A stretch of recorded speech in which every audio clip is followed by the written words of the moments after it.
বিসমিল্লাহির রহমানির রহিম। আসসালামু আলাইকুম। ফাহমিদাস কিচেনে আপনাদের সবাইকে স্বাগতম। আজ আমি আপনাদের সামনে হাজির হয়েছি ভিন্ন স্বাদের একটি নাস্তা রেসিপি নিয়ে, যা ছোট বড় সবাই পছন্দ করে খাবে। এই নাস্তাটা তৈরি করা খুবই সহজ, খেতে খুবই মজা, হেলদি একটা নাস্তা।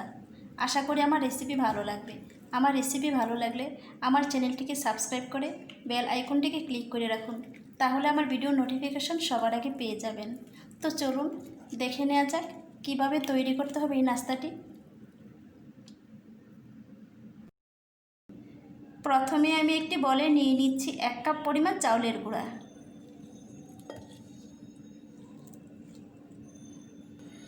দিয়ে দেব পরিমাণ মতো লবণ,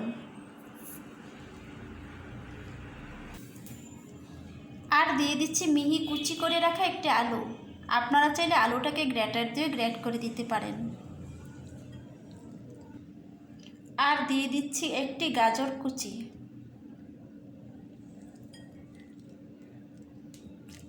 এখন দিয়ে দেবো ছোট ছোট করে কেটে রাখা একটি টমেটো কুচি।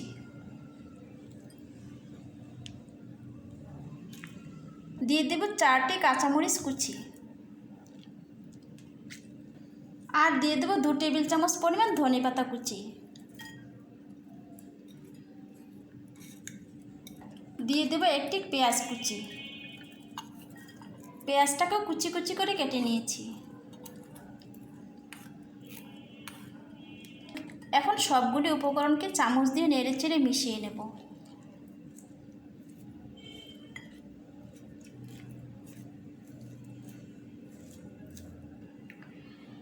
এখন আমি 1 কাপ পরিমাণ পানি নিয়েছি। এখানে পানিটাকে দিয়ে একটা ব্যাটার তৈরি করে নেব।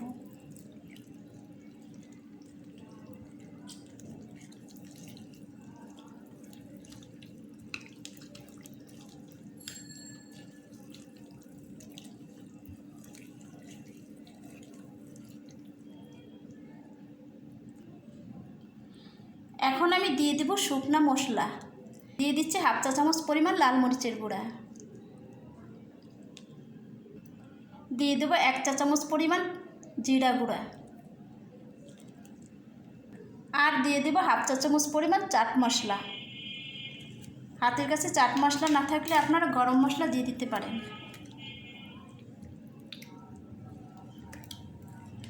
এখন সবগুলি উপকরণকে ভালোভাবে মিশিয়ে নিতে হবে নেড়েচেড়ে।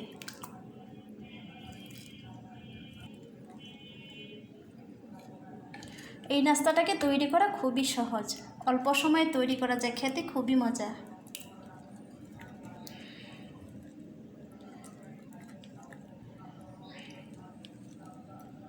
ব্যাটারের ঘনত্বটা হবে এরকম, দেখুন। আমি এখানে চালের গুঁড়া দিয়েছি, আপনারা চাইলে ময়দা অথবা সুজি দিয়ে এটা তৈরি করে নিতে পারেন। এখন আমি চলে যাচ্ছি চুলায়। চুলায় একটা প্যান বসিয়ে 1/2 চা চামচ পরিমাণ তেল দিয়ে দিচ্ছি। এখন তেলটাকে প্যানের গায়ে ঘুরিয়ে ঘুরিয়ে লাগিয়ে নিতে হবে।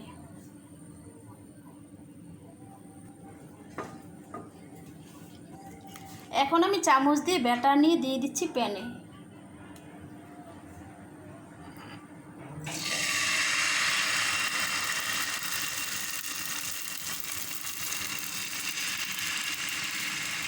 দেখুন ব্যাটার দিয়ে দিয়েছি প্যানে। এখন আমি প্যানটাকে একটা ঢাকনা দিয়ে ঢেকে দেব।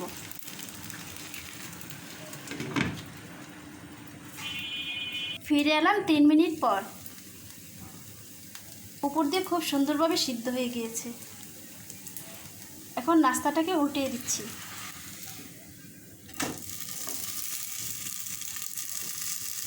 আবার এই পিঠকেও 3 মিনিটের মতো ঢেকে রেখে দেব।